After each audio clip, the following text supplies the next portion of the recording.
Yo aprendí a leer a los 4 años, concretamente temas de historia griega, que eran los que me apasionaban en ese momento. El globalismo es la generalización del saqueo, la generalización de las regulaciones, que son las trabas para que la gente se mueva, para que la gente comercie, para que la gente desarrolle libremente. Y hoy por hoy nos pueden borrar con un botón.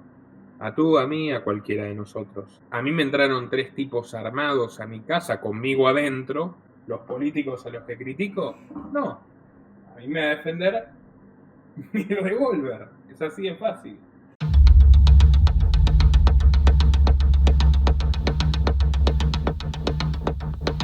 Pues venga, que me lo estáis pidiendo muchísimo. Tenéis una persona súper despierta. Investigador, eres un crash. Canal de los Liberales, con todos vosotros, Nicolás Moras. Buenas noches, Nicolás. ¿Cómo estás? Ante todo. Muy buenas noches, un gusto estar aquí, un saludo para toda tu audiencia. Nicolás, para toda la gente, yo luego esta entrevista la subiré a mi canal de YouTube, donde tengo, pues eso, más de 190.000 seguidores y luego la gente lo verá. Un poquito presentación, ¿no? ¿Quién es Nicolás Moras? Lo que quieras contar personal tuyo, profesional, y luego presentación, al fin y al cabo, y luego entramos en contenidos no solamente importantes, sino casi necesarios a tratar. Bueno, en mí convergen 2 facetas profesionales. Soy periodista de investigación, van a ser 12 años ya. He trabajado en distintos medios de comunicación, tradicionales en un principio. He sido columnista de Infobae, de La Voz del Interior, de distintos medios significativos de la prensa gráfica y digitales nativos en habla castellana, Libertad Digital también, etc. He sido productor y conductor de radio, columnista de televisión internacional, concretamente en el área de análisis geopolítico. Y hace 2 años, van a ser 3 años en octubre, fundé mi propio canal de YouTube que se llama Los Liberales. Cuenta con más de 543.000 suscriptores, 75 millones de visitas, y es uno de los principales medios periodísticos rigurosos de información contrahegemónica que hay hoy en la plataforma.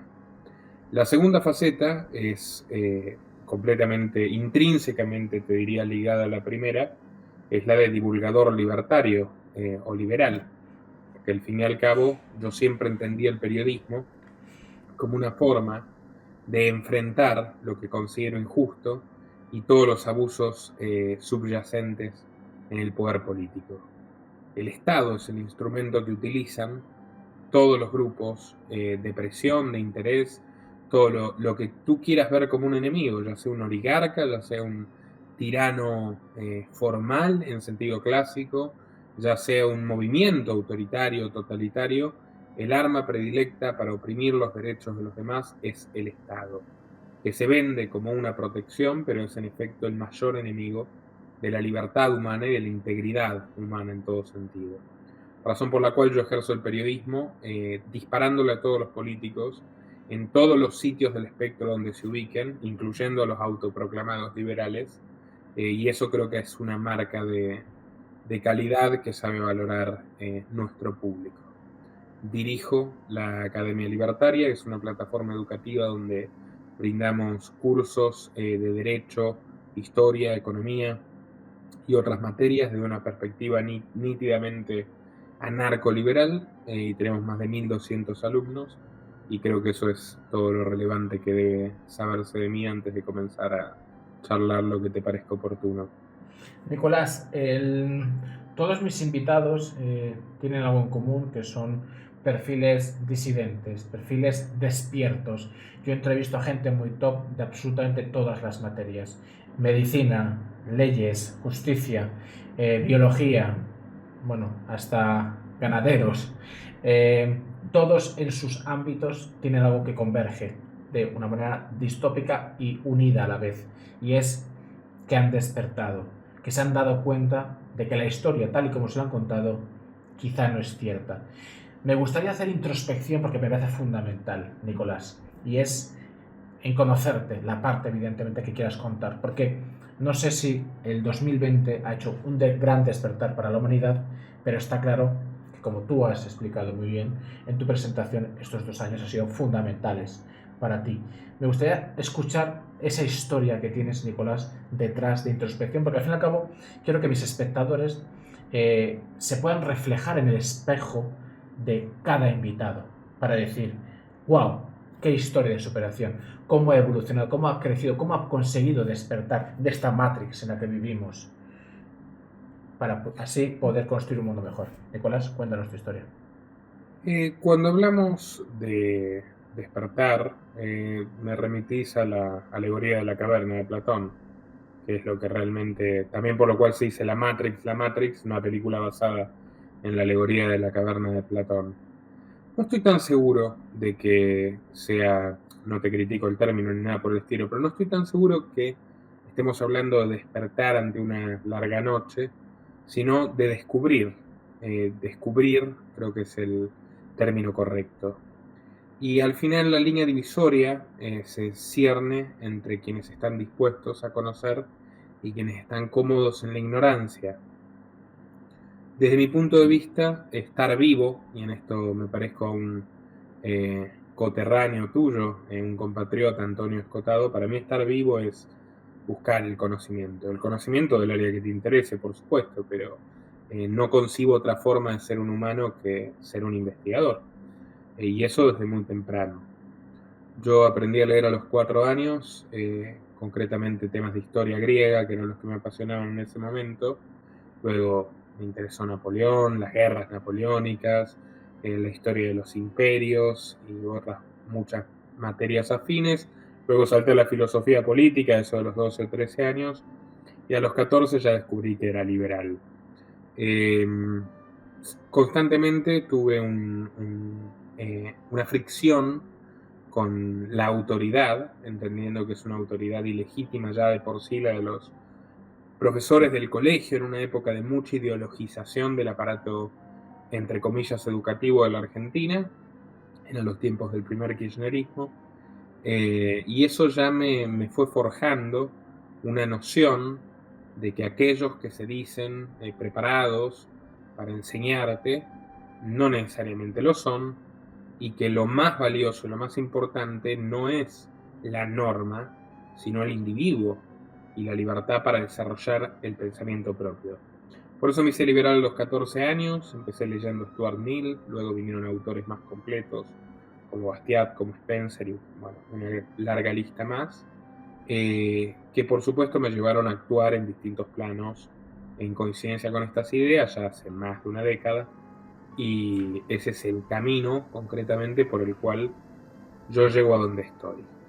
En el interín, ejerciendo el oficio periodístico, que en su momento no fue mi mayor vocación. Yo me fui a vivir solo a los 16 años y me pregunté para qué servía, de qué podía serle útil al prójimo. Y lo cierto es que en aquel entonces yo solo sabía, más o menos como ahora, leer, escribir y hablar. Entonces dije, bueno, voy a ser periodista, que si se quiere es un género menor de la literatura o de la historiografía. Conseguí trabajo muy rápido y aquí estamos. A medida que uno estudia la realidad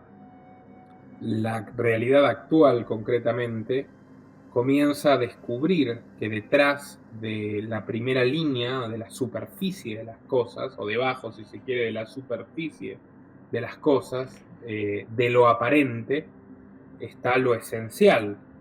Y en el plano del poder, que es la gran obsesión de un periodista liberal, detrás de esa primera línea que son los políticos visibles, están los lobistas. Y detrás de los lobistas están las personas verdaderamente poderosas, que son las que trascienden el cambio de un partido a otro, que es un cambio nominal, porque realmente son esas personas, esa suma de personas, incluso te diría las pugnas entre esas personas más poderosas, las que determinan el curso de los acontecimientos históricos y sociales en gran medida, mucho más que Pedro Sánchez o Rajoy, mucho más que Mauricio Macri o Alberto Fernández, que Peña Nieto o López Obrador, Trump o Biden. Así que, bueno, más o menos para el año 2016 yo empecé a tener una noción más clara de lo que significaba el fenómeno globalista, que lo entiendo de una manera muy distinta a la mayoría de los que se asumen como antiglobalistas. Yo creo que el globalismo es la antítesis de la globalización. La globalización, primero partamos de la base de que no es la primera. Empezamos a hablar de globalización a finales del siglo XX, pero la globalización es una constante. O sea, desde que la civilización toma forma, los vasos comunicantes naturales entre los seres humanos, que son el comercio y la inmigración, se encargan de hacer un gran fenómeno integrativo y de enriquecimiento mutuo entre las civilizaciones, y eso es la globalización, es algo maravilloso, y sin globalización seríamos un campo de concentración gigante como Corea del Norte, un inmenso leprosario, sino como fue la Europa medieval, donde la mayoría de las personas morirían de hambre y reinaría el oscurantismo y la miseria. Entonces la globalización me parece fabulosa. El globalismo es todo lo contrario. O sea, si la globalización es la integración, la libertad de tránsito, libertad de comercio entre las distintas latitudes de este mundo, el globalismo es la generalización del saqueo, la generalización de las regulaciones, que son las trabas para que la gente se mueva, para que la gente comercie, para que la gente desarrolle libremente su proyecto de vida. Eso es el globalismo. Las instituciones transnacionales o internacionales como las Naciones Unidas, el Banco Mundial, el Banco Interamericano de Desarrollo, las distintas divisiones, incluso la faceta entre comillas privada como el Foro Económico Mundial, que de privado no tiene nada, a lo que apuntan es a impedir lo que los liberales clásicos llamaban votar con los pies. Es bueno, si mi país está caduco y no tiene solución, me marcho a otro donde pueda vivir mejor. Con el globalismo eso va desapareciendo progresivamente de la ecuación, porque lo que se apunta es crear una ley única, eliminar cualquier tipo de competencia territorial, de competencia política, y es una centralización total del poder, crear un sistema de gobernanza global del que no puedas escapar. Naturalmente, cualquier cosa que implique ese grado de concentración y la eliminación de la competencia va a ser tiránico. Es una idea tiránica de origen y su implementación es tiránica. Entonces yo ya en 2016-17 empiezo a dar una serie de conferencias que se titulan Viviendo la distopía, donde a su vez reviso a la obra de Orwell, de Huxley, de Giovanni Papini y de otros autores que vislumbraron en ese género particular literario cómo podía ser una sociedad del futuro contraria a una utopía, es decir, cómo la sociedad podía derivar en algo, en un totalitarismo nefasto, en una pesadilla, si se quiere. Bueno, yo empecé a trazar las comparaciones entre esos libros y la realidad que vivíamos en 2017, etc. Ese pequeño, si se quiere, ese pequeño adelanto que tuve frente a muchas de las personas que abrieron los ojos recién en 2020, cuando ya se hizo insostenible la farsa de la democracia, de que vivimos en libertad, de que todo está muy bien porque nos encerraron a todos en forma masiva, fue lo que probablemente disparó la popularidad de mi trabajo. Muchísimas personas lo vieron antes que yo, sin duda. Pero bueno, es un proceso de aprendizaje. O sea, realmente yo no creo que estemos dormidos y... sencillamente es quien quiere y quien no quiere aprender, porque implica una acción, no es solo abrir los ojos, es estudiar, es analizar detenidamente lo que te rodea y lo que está más allá de lo que te rodea. Todos somos capaces de hacerlo, sin duda, pero bueno, ya está en la voluntad de cada quien si emprende o no emprende ese camino. Nicolás Moras, eres un perfil que hablabas y decías 75 millones de visualizaciones. No sé cuántos espectadores únicos son, pero serán una barbaridad. Está claro que el mensaje que transmites en tus redes, en tu discurso, en tu día a día, no debe de gustar al globalismo. Pregunta obligatoria. Me gustaría saber cómo, desde tu punto de vista, Nicolás Moras, vives ese día a día. Porque destapar, tú investigas, haces investigaciones, sacas a la luz trapos muy sucios de este globalismo, de estos lobbies que hablabas, de estas élites, como se quieran llamar, ¿no? ¿Cómo es tu día a día? A mí me interesa saberlo porque, es decir, tienes miedo, dices, no, es que he venido aquí a dar un mensaje y cueste lo que cueste lo voy a dar, me siento seguro. ¿Cómo es el día a día de Nicolás Morás, una persona que, desde mi punto de vista, perdona que use esta expresión tan vulgar, tienes unas pelotas bastante cuadradas, bastante fuertes, bastante duras para enfrentarte a este globalismo sacando estos trapos sucios, y me interesa mucho saber cómo es el día de una persona que tiene esta personalidad tan fuerte para enfrentarse a este globalismo. Cuéntame, Nicolás Morras. Mira, te agradezco los elogios, pero hay gente mucho más valiente que yo. Y tenés un ejemplo en Julian Assange que ha hecho mucho más y está pagando las consecuencias. Encerrado hace una década, primero recluido en la Embajada de Ecuador en Londres, luego ahora como está preso en la prisión de máxima seguridad de Belmarsh y pronto una deportación en los Estados Unidos que le augura morir en prisión, ya sea suicidado o ya sea por causa natural, pero sin volver a ver nunca la luz del sol. Ese es un héroe, realmente. Yo, a ver, soy insignificante en comparación a Assange. Y te lo digo de verdad, el crecimiento profesional y avanzar en mi carrera me hizo consciente de una poderosa lección de humildad, que es que los comunicadores somos muy poca cosa. Somos menos que los grandes pensadores, somos menos que ciertos actores que aparecen cada siglo, que hacen realmente o lideran cambios sociales relevantes. Y hoy por hoy nos pueden borrar con un botón. A tú, a mí, a cualquiera de nosotros.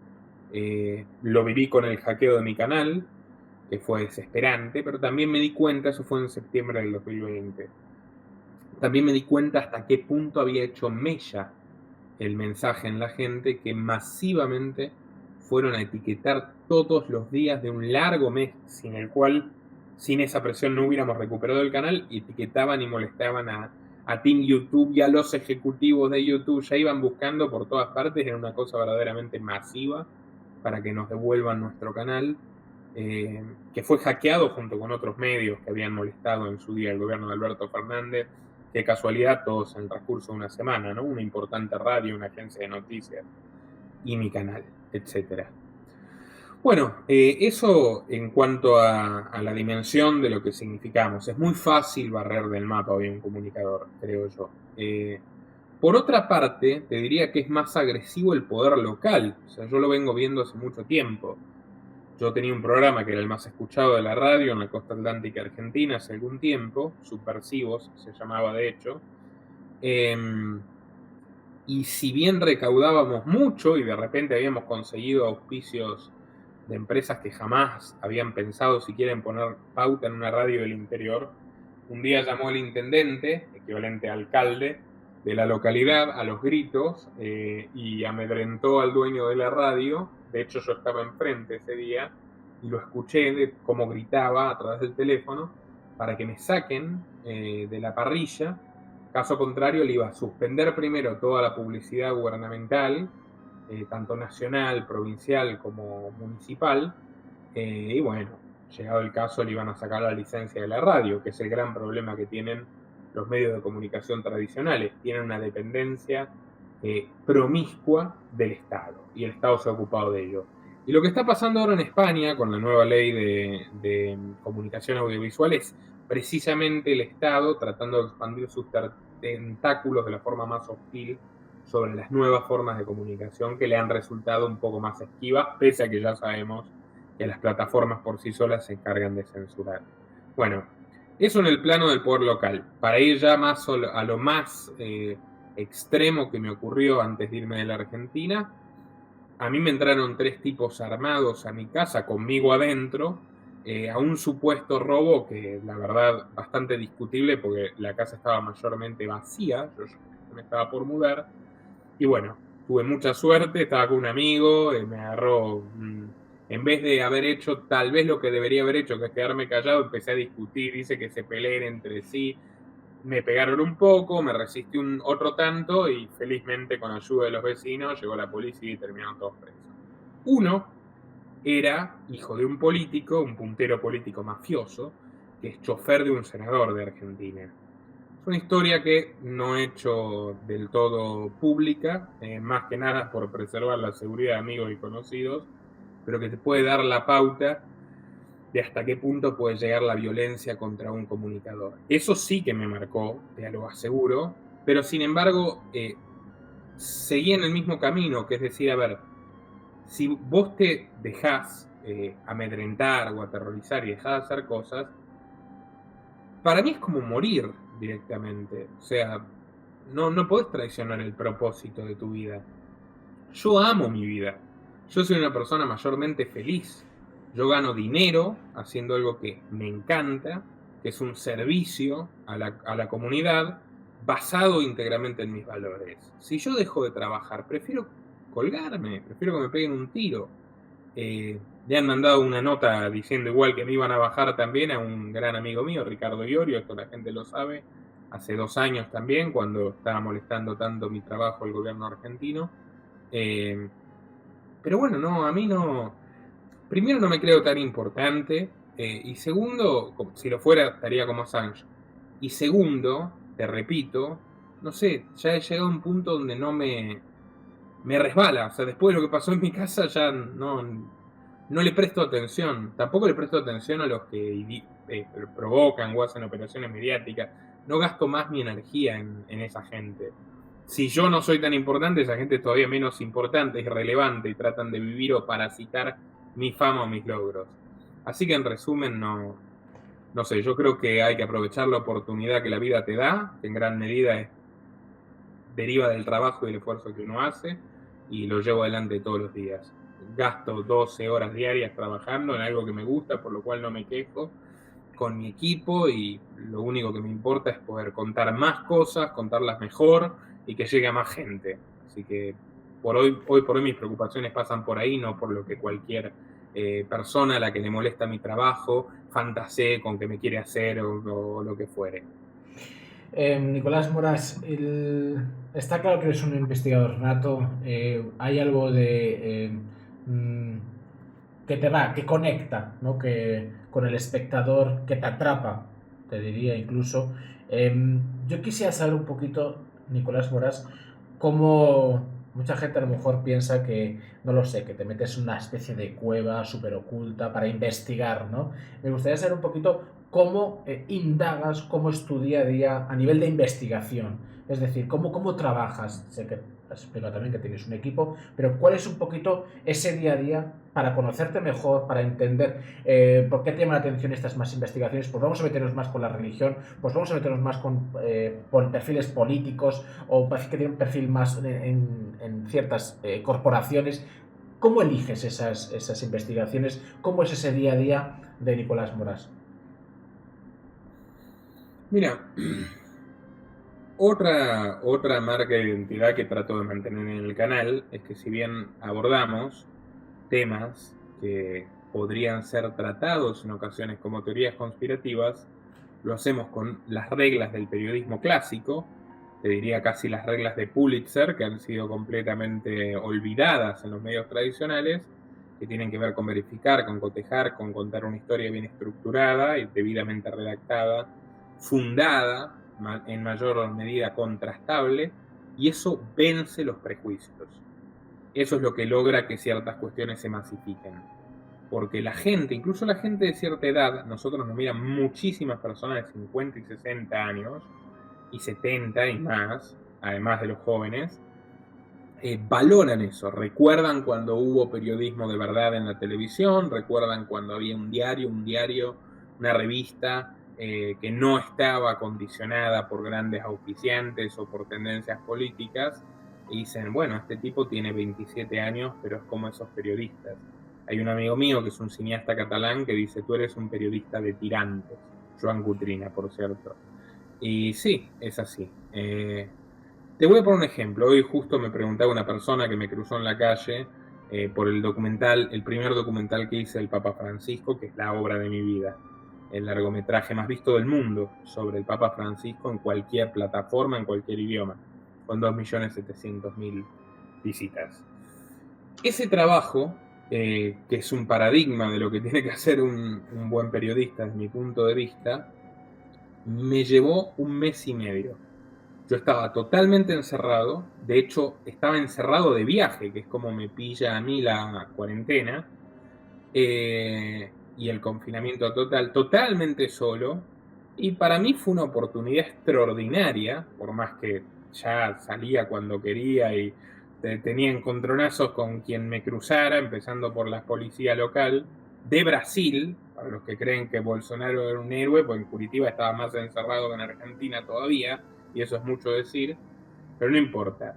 La mayor parte del tiempo estaba encerrado, sin nada que hacer más que trabajar, y yo me obsesioné con esta historia, conocí a las puntas y empecé a tratar de atar todos los cabos. La forma en la que yo ordeno es histórica, mi fascinación es la historia, entonces no se me ocurre otro eje que no sea el cronológico, y eso me llevó a leer 20 libros. Me leí la mayor parte de 20 libros enteros, 21 para ser más exactos. Algunos me los compré, otros me los hice enviar por correo con 2 meses de anticipación.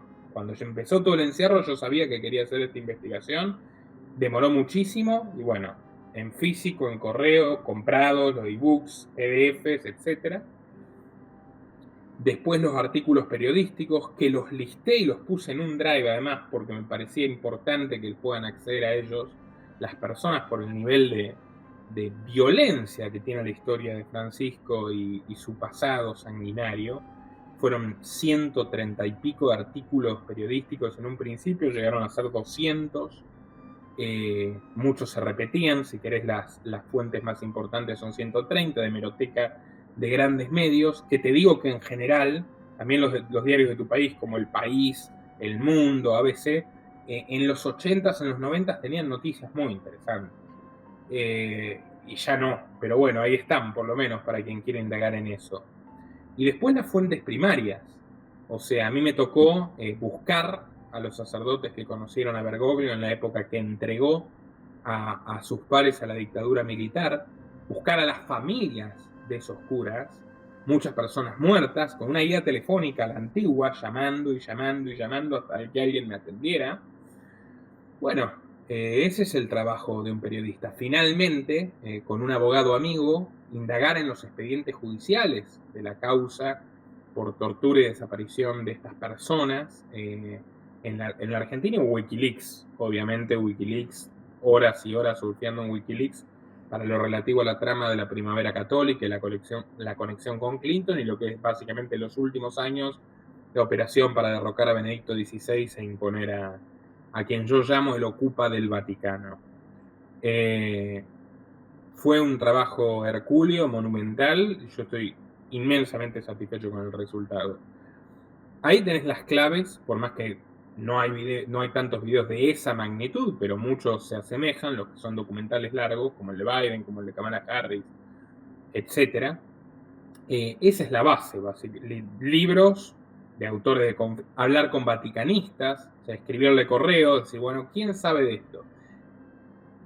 Monseñores, en ese caso, que a mí me sorprendió, yo tenía una idea de prejuicio quizás, creyendo que nadie, por las características de la obediencia clerical, iba a hablar, y no, este Papa tiene tantos detractores que fluye drásticamente el diálogo, o sea, cuando contactas a alguien y se da cuenta de que vas en serio y que vas a respetar su privacidad, te empiezan a contar cosas y te cuentan más cosas y te das cuenta además de que la diferencia entre un periodista con la misma formación que yo en los medios tradicionales y yo, la única diferencia no es que yo tenga más mérito, es que yo estoy dispuesto a publicar lo que me cuentan, porque ese mismo monseñor que me dijo H o I, también se lo dijo a él.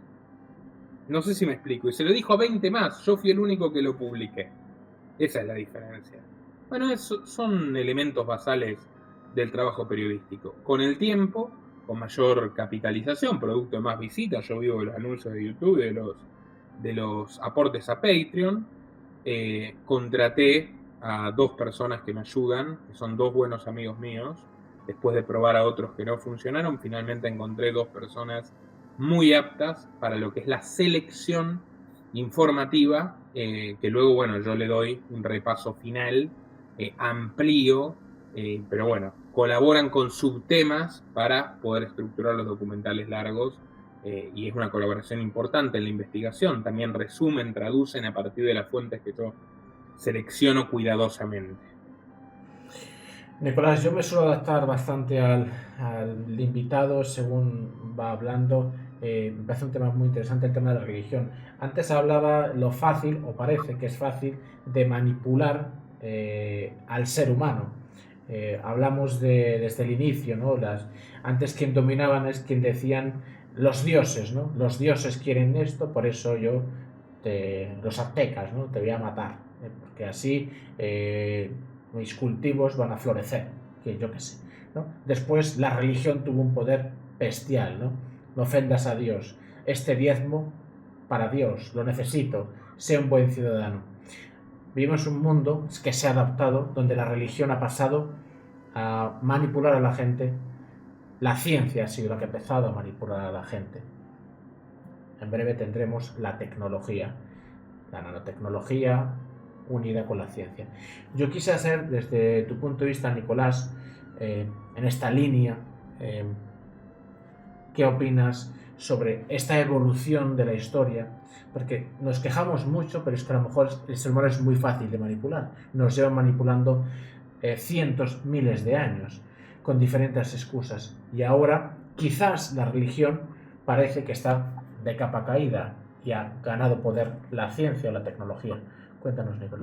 Primero me recordaste un pasaje memorable de Armonías de la Economía Política, del autor francés Frédéric Bastiat, que reza: si la expoliación arma la fuerza contra la debilidad, no menos dirige la inteligencia contra la credulidad.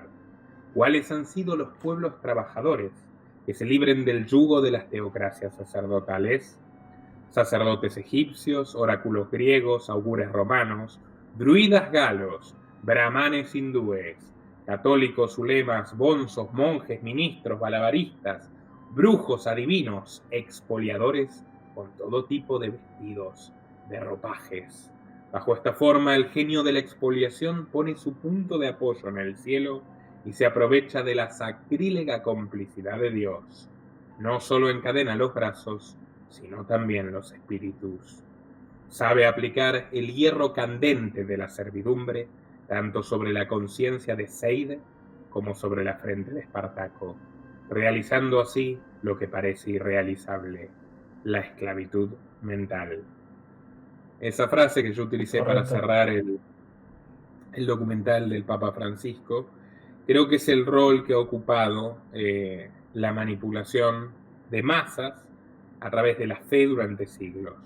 Yo no soy jacobino, no estoy en contra de la fe, no estoy en contra de las virtudes que puede significar en las personas creyentes lo mejor de sus respectivas doctrinas, en absoluto, pero sí tengo una noción clara de cómo las autoridades religiosas se aprovechan.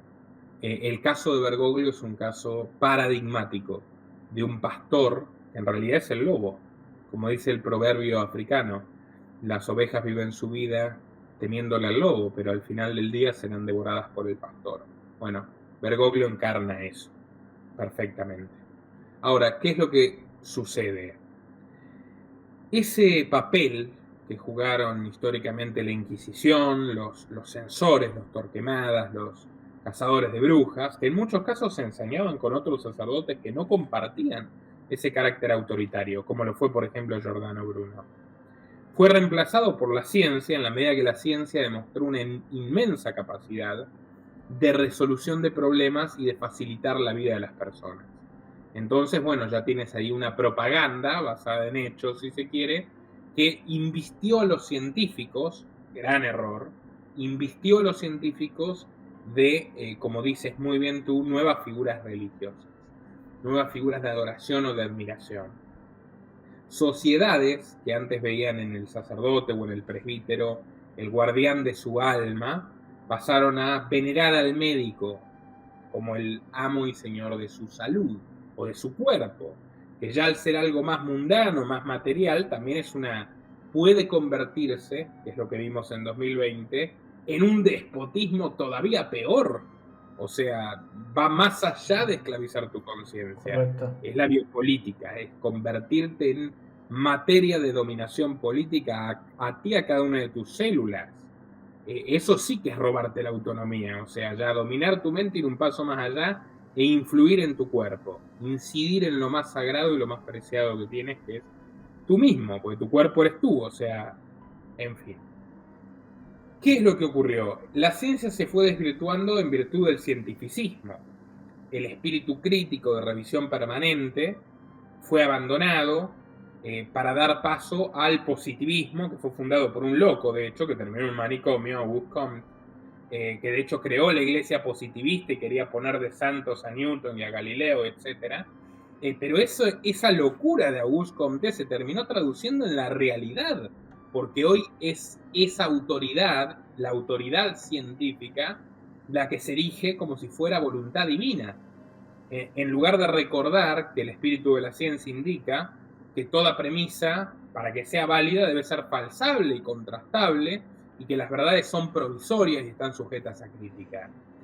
Y obviamente están jugando con la búsqueda de seguridad, el miedo a la libertad del ser humano, que no soporta no tener respuestas y no soporta la responsabilidad de buscarlas por sí mismo y quiere que le den predigeridas las cosas, que le digan esto es así, este es el camino a seguir, y ahora les parece más sensato que lo hagan tecnócratas o científicos o pseudocientíficos incluso, cuando realmente no tienen no tienen ninguna expertise más allá del pequeñísimo campo de conocimiento que dominan, que en muchos casos también está sesgado por sus intereses personales. Entonces, no es mejor en nada un científico corrupto de la Organización Mundial del Malestar, creo que se me entiende, que Torquemada. O sea, es el mismo elemento humano buscando el poder y la explotación del prójimo y decirle yo sé lo que es mejor para ti que vos mismo. No, bueno, eso es tiranía, disfrácenlo como lo disfracen. Y además de tiranía, es irracional. O sea, es inmoral y va contra los derechos naturales que no son una creencia religiosa, sino que derivan de la naturaleza autoevidente del ser humano. O sea, ¿quién más que yo va a gobernar mi cuerpo si yo soy el que sufre o el que disfruta? Si yo soy el único destinatario final de las consecuencias de mis acciones. ¿Quién más que yo va a disponer de mi propiedad si yo me la gané con el trabajo?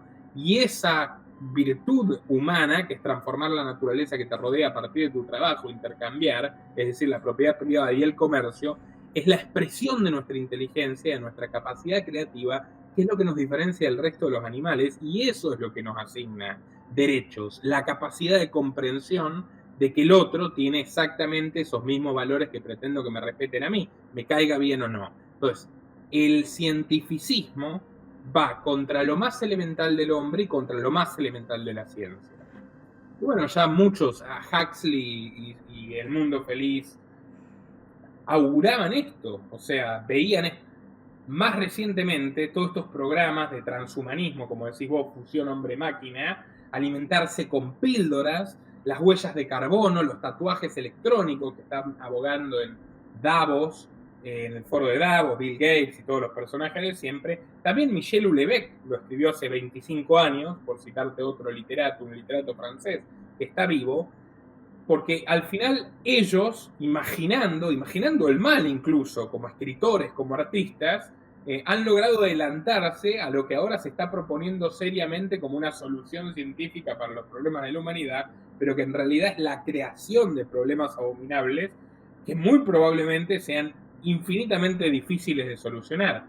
Y otra vez volvemos a la naturaleza del Estado.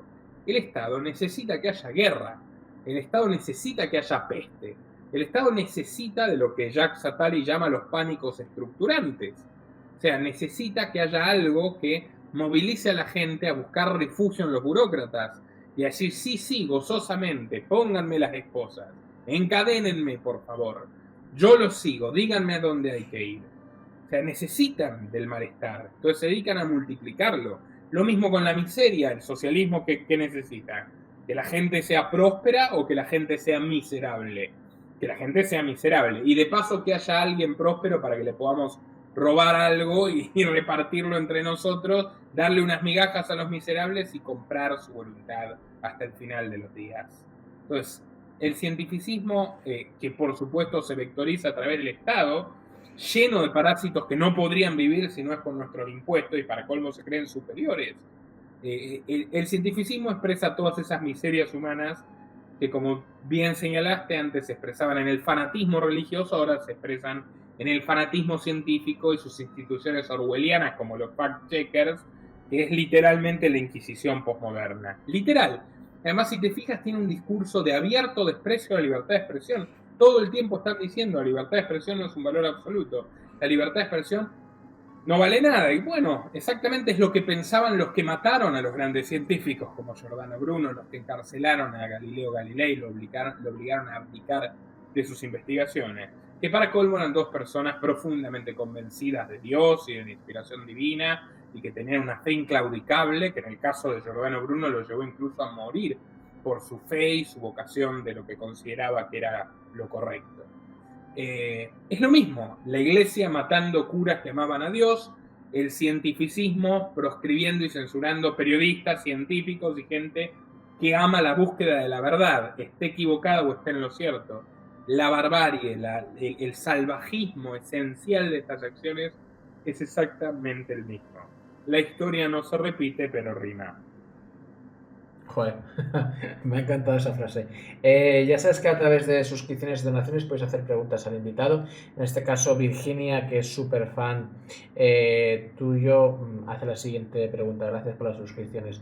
Los que aún estamos dispuestos a doblegarnos los que no estamos dispuestos a doblegarnos bajo ningún concepto, no habrá más salida que la muerte. ¿Tenemos alguna oportunidad o solo prepararnos para morir matando?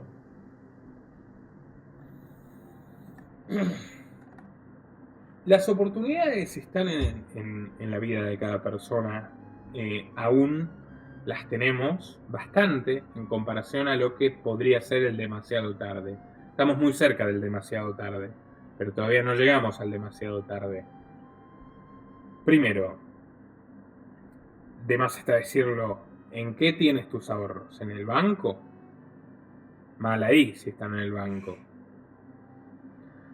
Segundo, ¿has aprovechado las oportunidades que has tenido de mudarte a un lugar más libre? Sea otro país, sea un pueblo más pequeño, más alejado de la capital. ¿Las tienes? Bueno, hora de pensarlo bien. Tercero, ¿qué personas te rodean en tu vida? Personas que te van a delatar, como por ejemplo el encierro fue una gran prueba de esto. Personas que te van a delatar ante la autoridad o personas que comparten un marco mínimo de valores. Tercero, ¿te molestas en buscar a otras personas que valoren la libertad y la autonomía personal y un mínimo de marco ético de no depredar al prójimo? Y así podemos seguir. Cuarto, en cuanto a la educación, ¿has estudiado lo suficiente? ¿Has estudiado lo suficiente no solo cómo funciona el mundo o hacia dónde va? ¿Has estudiado lo suficiente de qué hacer en determinadas situaciones extremas? ¿Has tomado recaudos para ello? Hay cosas tan sencillas como decir, quien pueda tener un grupo electrógeno, o quien pueda tener un pozo de agua, o quien pueda tener armas para defenderse, al fin y al cabo. O sea, ¿quién me va a defender a mí? ¿Los políticos a los que critico? No. A mí me va a defender mi revólver. Es así de fácil. A ver, todo eso implica tomar decisiones de responsabilidad individual. Y encargarse de muchas cosas que pueden parecer tediosas, pero las puedes hacer. Y si juegas bien tus cartas, puedes vivir de una manera mucho más libre que el resto de las personas que puedes considerar como becerros o que siguen a la masa o que se dirigen directamente hacia el acantilado. Yo me mudé de país, hice todo lo necesario para pagar el mínimo de impuestos posibles. La mayor parte de mi vida, de hecho, no pagué ningún impuesto. Ahora YouTube, bueno, me lo hace inexorable, pero he trabajado para que sea lo mínimo posible. Me fui a un país donde hay bastante mayor libertad, donde el Estado es próspero y débil y la sociedad es relativamente fuerte en comparación, y me rodeé de un entorno de personas, de lo cual estoy muy agradecido y que he ido cosechando en base a predicar con el ejemplo, que yo sé que son gente que vale la pena para las buenas y para las malas, porque si no, no vale la pena. Entonces, todas esas cuestiones son mucho más difíciles, pero mucho más fructíferas que, ay, que me salve un político o que me diga el líder qué tengo que hacer. No, tú tienes que hacer una evaluación exhaustiva de tu vida y ver cuáles son los cambios que pueden contribuir a que tengas más libertad y a que preserves esa libertad cuando avance el autoritarismo. Luego hay un factor que es lo que ya escapa a nosotros. Bueno, si va a haber una dictadura totalitaria, nazi o comunista, posmoderna, y van a venir a buscarnos casa por casa, ya está, no, es muy difícil salvarse. Pero antes de que eso ocurra, que de hecho probablemente no ocurra, habrá toda una serie de pruebas, si quieres un test de inteligencia para todos nosotros, que si las vas sorteando irás conservando tu libertad, que es un tesoro divino. Entonces, yo invito a la gente a que evalúe sus circunstancias individuales y sus posibilidades individuales y lo haga permanentemente. Que no espere tampoco de un comunicador, ni de un filósofo, ni de un científico, ni de nadie las soluciones que no puede encontrar por sí mismo. Nicolás, para lo joven que eres, es una locura la cantidad de conocimientos que tienes. Desde mi punto de vista, corrígeme, así espero, el globalismo está herido. Está claro que tenían un plan, querían imponer un plan con varias fases, al menos así lo veo yo. La parte sanitaria, está claro, la parte digitalización de la parte sanitaria. Ahora estamos con, bueno, que si el clima, el cambio climático, esto está claro que está dejando muchos agujeros en su estrategia. Hablabas de que no es despertar, sino búsqueda de conocimiento, de aprender. Está haciendo que la gente le choque toda esta historia, le choque todas estas cuestiones que nos llevan en una dirección y que se pregunte, que busque información, que quiera aprender, que despierte, como se quiera llamar, ¿no? Entonces, yo pienso algo siempre, ¿no?, de mi enemigo. Cuando está herido es cuando más peligroso es. Quisiera saber si el globalismo está herido y si por tanto es cuando más peligroso puede estar. Y si es así, ¿cómo ves los siguientes pasos del globalismo? Nicolás Moras. Creo que el globalismo goza de muy buena salud, que esta generalización del despotismo abarca perfectamente a los supuestos disidentes. Un ejemplo perfecto es Rusia, un artículo muy recomendado, más allá de todo el trabajo que he hecho para demostrarles quién es Putin, cómo llegó a donde llegó Putin, a quién obedece Putin, a quién beneficia Putin, que está, pongan Putin los liberales y empiecen con el mega documental que tiene 2 millones de visitas, sigan con todo lo demás y ahí ya está toda la información. Ahora, más allá de eso, el programa de Davos, el programa del Foro Económico Mundial y de su íntimo amigo Schwab, ha penetrado tanto en Rusia, pero tanto, que hay un artículo que les recomiendo que se llama Reseteando Rusia sin Schwab, Resetting Russia Without Schwab, donde les cuenta cómo paso por paso, punto por punto, ítem por ítem, de toda la distopía globalista, Rusia la está aplicando incluso antes, que los países de Occidente están mucho más avanzada y en su alianza con China va hacia la culminación. Ejemplo, el rublo digital. En un año empiezan a operarlo y en 5 pretenden eliminar por completo hasta el último centavo de dinero en efectivo. Es el fin absoluto de cualquier autonomía o libertad, no solo económica. A ver, fácil, tú vas a comprar pan y el gobierno hace clic, porque lo va a dominar directamente el Banco Central, ni siquiera tu banco, y tú no puedes comprar pan. Eres un esclavo. Ok, dicho esto, como no veo que el globalismo esté herido, lamentablemente, ni que estén muy preocupados los globalistas o los poderosos por los disidentes, porque realmente han tenido una importante cantidad de gente que obedeció sumisa y con el rabo entre las piernas, tenemos una ventaja comparativa, una gran oportunidad, los que no estamos en ese grupo mayoritario, que es actuar ahora, antes de que sea tarde, antes de que aprieten más las clavijas, tuerzan más las cadenas. Y en todo caso, en el peor de los escenarios, y es que triunfen con la mayoría de sus planes delirantes, si tú lograste divorciarte o secesionarte del sistema a tiempo, tomar los suficientes resguardos, y si logramos avanzar más difícil todavía, que es la creación de una comunidad alternativa, por más que sea completamente minoritaria, te diría hasta mejor, para que llame menos la atención y les tiente menos para aniquilar, ¿no? Bueno, ya está, ganamos. O sea, mientras tú puedas salvar tu vida y tu libertad y mantener viva la llama de la libertad, para la próxima generación ganamos. Y te digo por qué ganamos.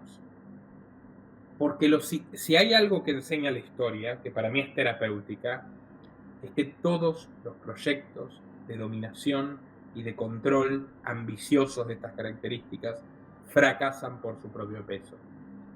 Fracasan inexorablemente.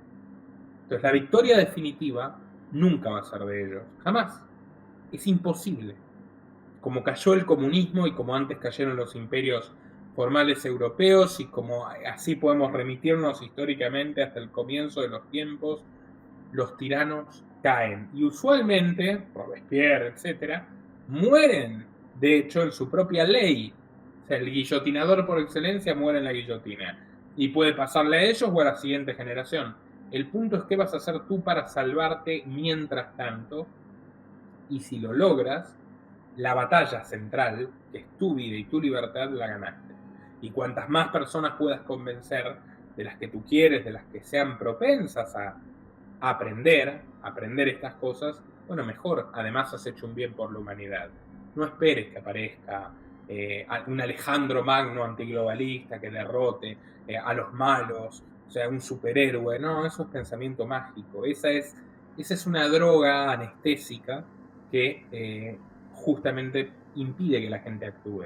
La esperanza en el Mesías político, sea Trump, sea Milei en la Argentina, sea lo fue en su momento López Obrador en México, hasta que empezó a revelar su verdadera naturaleza. Oh, no, va a venir a cambiarnos de todo lo anterior y a salvarnos de... No, va a venir a hacer lo que tiene que hacer. Y lo que tiene que hacer es destruirte a ti para beneficiarse a él y fundamentalmente a sus patrones. Sea el político que sea.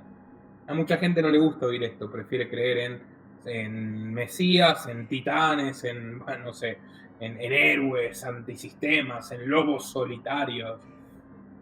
Pero bueno, lamentablemente las cosas no funcionan así. Ese es el ejercicio del avestruz. Enterrar la cabeza cuando te amenaza el depredador. Prefiero tomar distancia antes de que llegue el depredador, prefiero defenderme, preparar mi defensa antes de que llegue el depredador y no enterrar la cabeza. Pero bueno, sigue siendo una decisión individual. Nicolás Moras, me parece fundamental, casi te has anticipado la pregunta, ya no sé si me hacértela o no, pero en cualquier caso te voy a hacer una parte de la pregunta seguro, y es, desde tu punto de vista, la gente piensa que las élites, las grandes corporaciones, las grandes familias que controlan absolutamente todo, todas se quieren, se aman y bueno, estos tienen las ideas muy claras, pero eres un gran investigador, muy profundo, que llega hasta la raíz de absolutamente todo, y quisiera saber, con todo lo que has investigado, si sientes que entre las élites, las corporaciones, estas familias que controlan absolutamente todo, hay divergencia, hay confusión, hay batallas entre ellos. No sé, la segunda parte era que si había alguna parte buena de estas corporaciones o había algún adalid que pudiera surgir como ayuda como el CID a nosotros, pero ya me lo has contestado. Entonces quisiera saber si entre ellos puede surgir al final, oye, si se pegan entre ellos, pues a lo mejor se ve la historia de otra manera. No sé cómo has investigado, hasta qué punto has llegado a ver si entre ellos, las familias, hay desunión o hay divergencia, controversia en las élites. Nicolás Moras. A ver, la visión más simplista de estos temas es: tres tipos manejan el mundo absolutamente, se ponen de acuerdo en todo y son los que crearon a los nazis, a los comunistas y a la Reserva Federal y tal.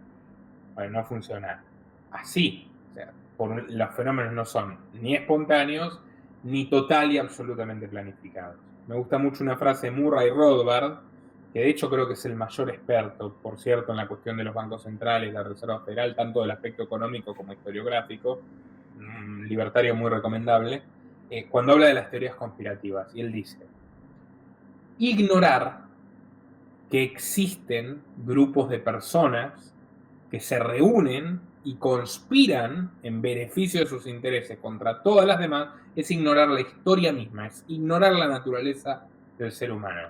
Ahora, la conspiración burda, o sea, es decir, todo lo manejan los Illuminati reptilianos y tal, la conspiración burda consiste en decir, es un solo grupo de personas que domina todo lo que pasa en el mundo hasta el último detalle, que nunca se pelean, siempre están de acuerdo y siempre van para adelante y siempre ganan. Nada de eso es cierto. O sea, no es cierto ni el cuento de la democracia y que nosotros elegimos nuestro destino por completo, ni tampoco es cierto que sean 3 tipos que manejan todo. Son miles de actores, los realmente relevantes, tal vez se podría cifrar en 1 millar, si quieres, de las personas que más poder tienen, y aún ese poder que tienen no es ni la mitad del poder total que hay en la humanidad, porque nosotros también tenemos poder. O sea, si ellos quieren aniquilar nuestra propiedad, el no tendrás nada y serás feliz, es porque mantener el dinero en tu bolsillo te empodera. O sea, pues tú tienes una inmensa capacidad de elección cuando conservas el fruto de tu trabajo. Pero bueno, dejando eso de lado, vamos con el millar. Claro que hay posturas divergentes y hay negocios opuestos. Y hay todo tipo de problemas. O sea, por ejemplo, los Rockefeller, que se hicieron tan ricos con el monopolio del petróleo y el Standard Oil en su día, y ahora dicen, no, nosotros estamos desinvirtiendo de cara al público, estamos con la energía verde y tal, están ayudando a Rusia. ¿Por qué están ayudando a Rusia? Porque en Rusia ven una esperanza para el mercado petrolero y porque tienen posiciones muy cómodas en las corporaciones rusas de energéticas y no les ha salido mal. O sea, ahora bajó un poco el precio del petróleo y todo, pero han conseguido ampliar mercados, han demostrado que las energías verdes son un cuento total, insostenible y que mucha gente va a pagar carísimo este delirio ecofascista. Y bueno, ahí hay una disputa de verdad entre la energía fósil, la energía verde y tal. Ahora, nunca van a estar luchando para salvarte. Mira, están armando una guerra asesina, porque también eso es cierto, y encarcelarán a todos los disidentes que tengan que encarcelar, se han dedicado a hacer eso toda la vida. Ahora, sí hay posturas divergentes. Soros contra China frente a toda la élite de Silicon Valley, el propio Schwab a favor de China. O sea, ¿por qué? ¿Por qué Soros tiene ese discurso inclaudicablemente antichino? Porque es bueno Soros, justamente Soros es un gran sujeto que defiende la libertad de los chinos.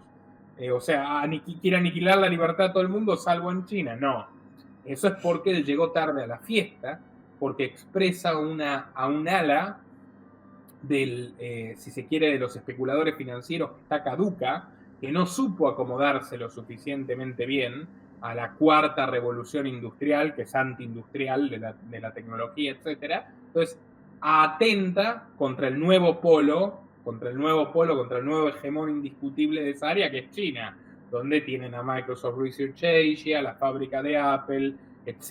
Y están mirando ambiciosamente los microprocesadores de Taiwán. En otras palabras, disputas hay siempre. Y es más, a medida que avanzan los consensos, escúchame bien con esto, los consensos, las cosas en las que se ponen de acuerdo, a medida que avanzan, van aflorando las contradicciones. Entonces, claramente que van a tener varios problemas entre ellos, no tengo ninguna duda, pero no puedes basar tu fe en eso. En lo que yo creo que se debe fundar la esperanza es que en los planificadores, siempre los planificadores planifican mal, siempre pierden por la soberbia de creer que pueden controlar una serie de cuestiones que no pueden controlar y manejar y se les van de las manos. Es la historia del perpetuo fracaso del socialismo.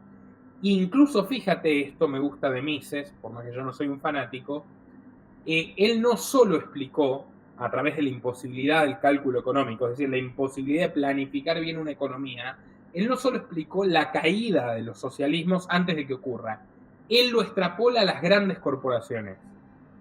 Las megacorporaciones que empiezan a absorber todo y a crecer y a crecer y a crecer, tienen exactamente el mismo problema. Llega un punto donde ya no pueden controlar, ni calcular, ni proyectar suficientemente bien para todas las áreas que controlan y desaparecen. Y es lo que le ha pasado a las grandes empresas, que si tú te fijas la lista de las 100 empresas más grandes del 2022, no vas a encontrar ni una que sea una de las 100 empresas más grandes de 1950. O van a ser mínimas y con una drástica caída en el ranking.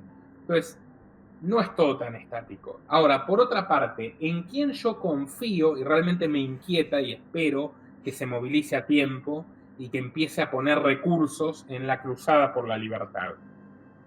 En los medianos empresarios, en los pequeños empresarios e incluso en los grandes empresarios que no son titánicos, que no son Schwab y Bill Gates y Bezos y más.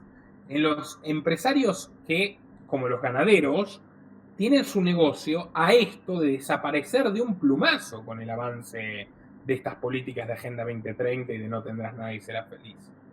Son muchos y no tienen la capacidad de lobby que tiene Rockefeller y no están en condiciones de comprar a la política para defenderse. Entonces sería bastante oportuno que esos personajes, más no sea por su propio interés, que es muy loable, empiecen a financiar a quienes se oponen activamente desde todos los campos que sean a este fenómeno y particularmente boicotearlo. Yo creo y mucho que, por ejemplo, una rebelión fiscal bien hecha es el mayor golpe que le puedes dar a Pedro Sánchez o a cualquiera de sus homólogos. Ahí lo acomodas de una manera brutal, porque el erario público sale de los autónomos a los que están exprimiendo, salen de los ganaderos españoles a los que están masacrando, salen de... ¿Cómo lo harías tú? ¿Cómo lo harías tú? Como tú, como yo. Fácil. O sea, tú necesitas que algunos de estos empresarios se pongan de acuerdo con buena parte de la gente que también, que no tiene que ser ni siquiera la mayoría, y digamos, todos juntos y coordinados, no pagamos un céntimo más, cabrones, hasta que dejen de oprimirnos y exprimirlo con esta serie de cuestiones. Y mira que lo he probado esto, y te digo con qué lo he probado. La Argentina, muy parecido a España, por cierto, tuvo uno de los encierros más largos del mundo. Yo insistí desde el día 1 con que lo que había que hacer era una maldita rebelión fiscal. No la marchita, no la protesta, no los políticos, no. Rebelión fiscal. ¿Qué pasa? Soy un periodista. Yo lo único que puedo decir es decirlo, argumentarlo y explicarlo. Ahora, a medida que iban renovando el encierro, que en la Argentina era cada 2 semanas, y torturaban psicológicamente a la gente diciendo, no se acaba, volvemos a estar encerrados, y así, llega un momento donde los empresarios, que ya tenían su supervivencia amenazada, de Tierra del Fuego, de Tucumán, de las sierras de Córdoba, de distintas regiones del país, dijeron, bueno, vamos a hacer lo que dijo este tipo. Abrimos todos juntos y no nos van a poder venir a encerrar a todos ni a clausurar a todos. Y literalmente fue así. Y yo tengo el mail, que lo voy a encuadrar directamente, de la presidenta de la Cámara de Comercio de Tucumán diciéndome muchas gracias, ya sucedieron, yo no inventé absolutamente nada. Esa sí que sería una gran forma de acomodar en su sitio a esta manga de parásitos que no crean riqueza. Los que financian al crimen estatal somos nosotros con nuestros impuestos, porque Bill Gates, Rothschild, Rockefeller, Elon Musk, ponle el nombre que quieras, Ana Botín, para ser más autóctono. Sí, financian la campaña y luego le da trabajo, puerta giratoria, etcétera. O sea, sales de la política y vas a trabajar al directorio de la corporación a la que ayudaste. Ok, ahora, no son esas personas las que sostienen el erario público. De hecho, las grandes fortunas son los que menos impuestos pagan. Lo cual, ojalá, a ver, mira, para mí está perfecto no pagar impuestos. Ojalá se limitaran a hacer eso en vez de masacrarnos en todo sentido. Pero no, da la casualidad que ellos, una forma en la que deducen los impuestos es con las ONGs y con las fundaciones dedicadas a arruinarnos la libertad en un montón de cosas y hacer sus mejores negocios. Y luego, si aceptan impuestos, por eso fíjate, Warren Buffett, Bill Gates, todo el tiempo están diciendo, ay, súbanos los impuestos, qué buenos que somos. A ellos no les importa porque, gracias a la política, han conquistado una posición oligopólica de escasa competencia, entonces cargan los impuestos a los precios. Entonces pagas tú sus impuestos. A ver, ¿qué pasa si una cuarta parte de los autónomos de España, una cuarta parte, no te digo ni la mitad, una cuarta parte dice, bueno, ya sabes qué, basta, no financiamos más tu circo, no pago un céntimo más, y comerciamos entre nosotros. Y si nos quitas el euro, comerciamos en Bitcoin o en monedas de oro. ¿Y qué vas a hacer? Y estamos todos de acuerdo. Y vamos a resistir pacíficamente. No vas a meter preso a ninguno de nosotros. ¿Y qué pasa? ¿Qué pasa? ¿Hay guardias civiles para llevarse a una cuarta parte de los autónomos de España? ¿Hay forma de que el Estado sobreviva con estos delirios distópicos si una cuarta parte de los autónomos de España o de las pequeñas tiendas o de los hoteles o de lo que sea no pagan más? ¿Qué es la civilización? La civilización es obedecer la ley injusta o desobedecerla. Desde mi punto de vista, lo segundo. Así que, algo que aprendí en Paraguay, otra forma. ¿Por qué no hicieron con los políticos que cerraban los negocios y la hostelería y quebraron tantos restaurantes? ¿Por qué no hicieron algo tan sencillo como sacarles las fotos uno por uno? Pones en tu vidriera y dices, prohibido el derecho de admisión. A ellos, a sus mucamas, a sus hijos y a sus empleados y a cualquiera que esté relacionado con ellos. Y lo hacemos en todas partes. Yo he visto cómo eso sirvió para frenar subida de impuestos en Paraguay, que es el país que tiene impuestos más bajos de Sudamérica. ¿Por qué tienen los impuestos más bajos? Porque la gente se defiende del abuso de los políticos de esta forma. Porque de repente le van a tocar bocina a un político hasta las 3 de la mañana en su casa y no lo dejan dormir si quiere excederse o si quiere pisotear demasiado los derechos de la gente. Ese es el camino desde mi punto de vista. Yo trabajo para que florezcan esas iniciativas. No nos van a traer el mundo perfecto, pero ¿sabes? Los que nos prometen el mundo perfecto son los que nos terminan quemando en la hoguera o los que nos terminan encerrando en nuestras casas o los que nos terminan tirando una fosa común. Así que prefiero un mundo imperfecto con soluciones realistas que siempre son más difíciles, pero que sirven de algo. Pregunta rápida, gracias por las suscripciones, Virginia. Virginia te pregunta, ¿España es uno de los peores sitios donde estar, desde tu punto de vista? ¿Qué piensas que será más laxo? ¿O cualquier monte y escopeta estés donde estés? Y ya aprovecho para mejorártelo y saber, desde una persona como tú, comunicadora, investigadora, saber cuál es tu opinión de España. A ver, que quede claro primero que en cualquier país tú tienes a la gente y a los políticos.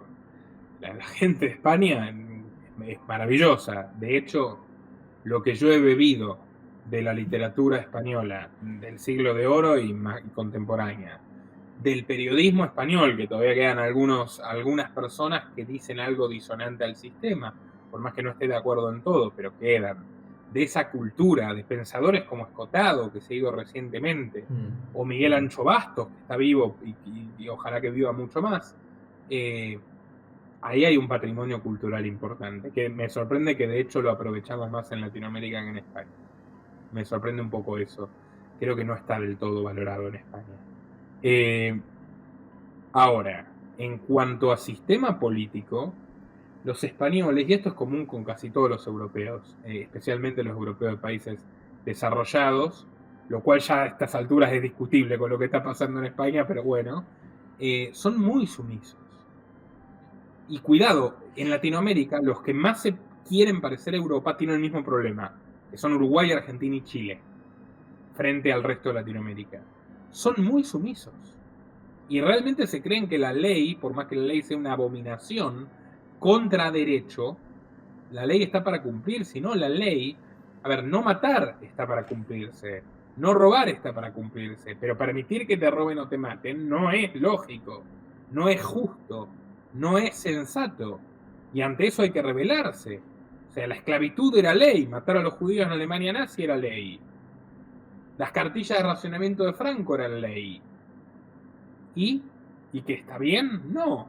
Y realmente comerse el cuento de la transición, que le ha pasado a muchos, y la constitución y el Estado de Derecho y tal, nos ha llevado a un grado de sumisión y servilismo inmenso. En España no están lejos con el tema del efectivo. He visto que tienen unas regulaciones brutales para límites para depositar, límites para comprar. Están muy cerca de ese totalitarismo dictatorial de dinero digital. También me he dado cuenta de que hay muchos chivos expiatorios. O sea, la izquierda le va a echar siempre la culpa de todo, las famosas dos Españas, ¿no? De Machado. A la izquierda le va a echar la culpa de todo a los fachas y los fachas a los inmigrantes. En lugar de echársela a Pedro Sánchez, que no es precisamente marroquí, o Mena. O sea, es muy una sociedad facciosa, cosa que también heredamos en Argentina. O sea, tenemos todos los defectos y lamentablemente faltan algunas virtudes. Pero no me parece que sea diferente a otros países realmente. Creo que lo que pasa es que en España, por ejemplo, se implementa un laboratorio de políticas que luego se exporta a América Latina. Lo tengo bien estudiado eso. Ejemplo, la ley delirante feminista del 2005 de Zapatero, la famosa ley de violencia contra la mujer. Empieza en España, sigue en Argentina, en Uruguay, y luego de repente ya toda América Latina la tiene, hasta los países más reacios, como México, como Perú o como Paraguay, ese tipo de cosas. Una ley que ya sabemos que vulnera la presunción de inocencia, la libertad individual, la igualdad jurídica, o sea, una abominación totalitaria, pero empieza en España.